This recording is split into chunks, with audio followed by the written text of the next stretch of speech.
another yapping video where I talk about something that I've never talked about on the channel before because I feel like it. Survivor is a show that came out in the early 2000s that I never watched. In the early 2000s, okay? I started watching Survivor a couple years ago. I actually watched all of it with my wife. She got me into it, and I enjoyed it early on. Towards the later seasons, not so much. And I think that's important to understand because I feel like there's some people who are kind of in denial about things. Like they're like, oh, these people that don't like the show now, they probably watched it back in the day. And I don't know, the show's been out since like 2001 or something. So over 20 years has passed. Those people are now, I don't know, 56-year-old men who are mad because they can't be edgy on television or something like that. I am not a 50 to 60-year-old man. If I was a 60 to 70-year-old man or whatever, I'd run for president, okay? But instead, I'm here talking about Survivor. I never watched Survivor in the early 2000s, but I did watch it a couple years ago. And I feel that the show is not as entertaining as it was back in the day. And to be honest with you, I feel like even though this is kind of a cool thing, right? Everyone being nice to each other, it's kind of boring when it comes to Survivor, okay?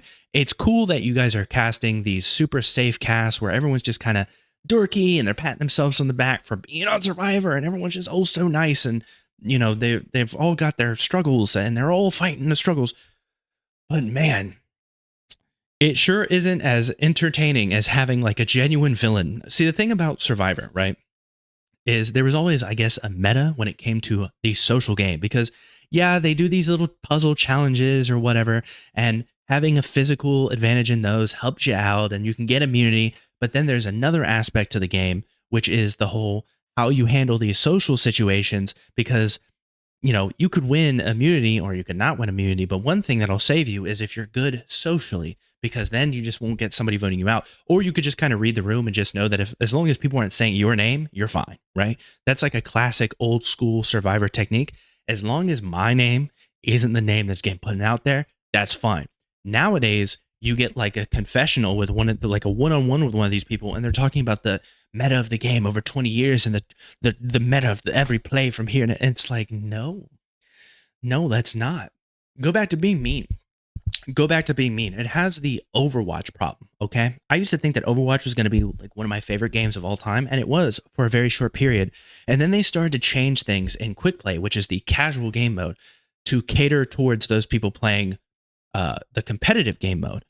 I don't really care to be a pro gamer. I want to be pretty good at a game. Like I enjoy stomping some people sometimes, but I'm not like gonna go to tournaments. Like I don't actually want to put in the time to be like the best at Overwatch. It's just not. And I'm not knocking anybody that wants to do that.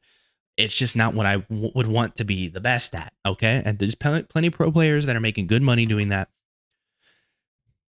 But that whole competitive scene of Overwatch really ruined the game for me. Like I just have zero interest in it. And I feel the same way about Survivor. And it's mainly because back in the day, yeah, there was a meta, but it didn't really seem like we adhered to a safer side of the meta. Like you would have somebody on the show who truly was just like an asshole, but because they were so socially dominating, they would last. And there were some seasons where I'd be like, this guy's an asshole, but I wouldn't want him to get kicked out to like the very last, tribal council, because he just creates a lot of drama. Like Russell, if you watch Survivor, you know Russell. He's like known to be. I would never want that guy to win. And apparently, he has money on the side. It's not like he needs the money from Survivor, but it was insanely entertaining to watch this dude who would just like hide shit from people all the time, just doing nefarious shit. And for a game like Survivor, I know we can get worked up because people in Survivor, they always do this annoying thing where they get to these little tribal councils and they're like, I thought you were a great person. I can't believe you would ruin a friendship. What do you mean? What do you mean you didn't think they would ruin a friendship? It's a game. It's a game where only one person can win $1 million. At some point, you had to have known this person that was oh so totally cool with you was going to say something bad about you. Like the whole point of the final tribal council where they pick from the 3 people or the 2 people who's going to win. Sorry, I've been watching The Amazing Race, which is another show that was way different back in the day. I'm talking they're whipping out the R word. And nowadays, because of how advertisers work, you might not even know what R word I'm talking about because there's like multiple R words you can't say on YouTube, but we'll say it's the mentally challenged R word. But they were whipping out that R word all the time. But the point is, they would get down to that final tribal council, and these two people, they're going to have to go at each other.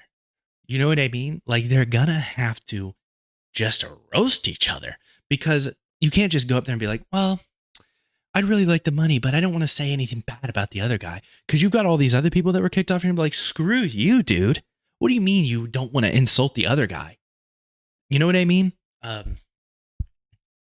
We're missing we're missing that. Like, it genuinely feels like nowadays we're going to get to the point where these tribal councils, where it's just like, she's just so awesome. Yeah, he's awesome. He's the best. I can't even say anything bad about him. Why not? Don't you want $1 million?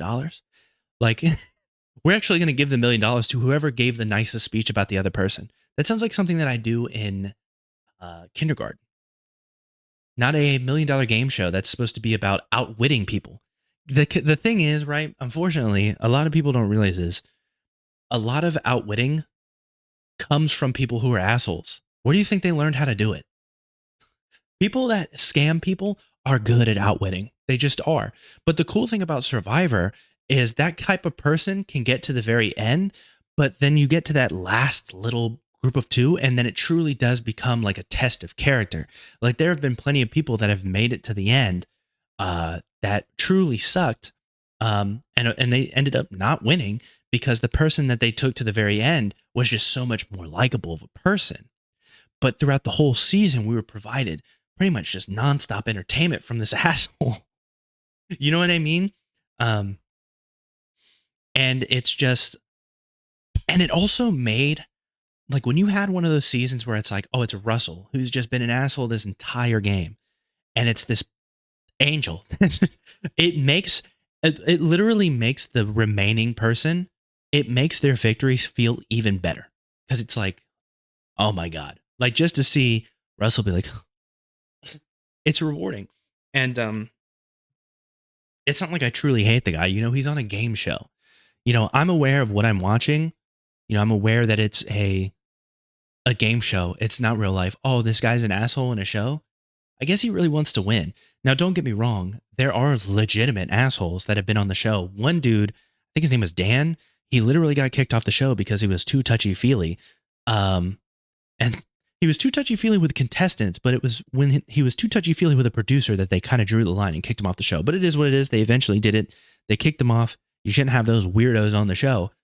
But I'm not even talking about dudes like that. I'm talking about the dudes that the social game that they play in Survivor is ruthless and it's mean, but it's entertaining because sometimes, and I'm not even saying that everyone that does this is somebody that I don't want to win. I use Russell because Russell's just kind of like, he's too much of an asshole. Like, he's too over the top.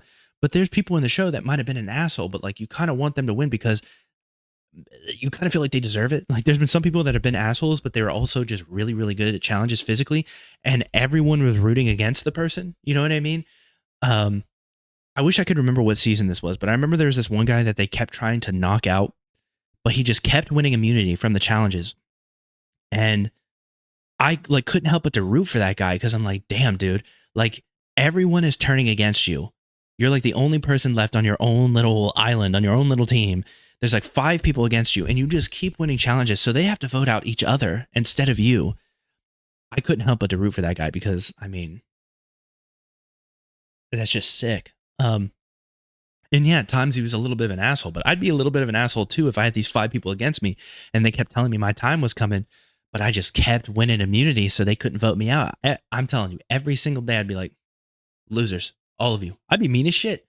But I feel like we don't get that. And we won't get that nowadays, which is a shame, which is a real shame. But that is the meta nature of all games, whether it's reality television show games or it's Overwatch.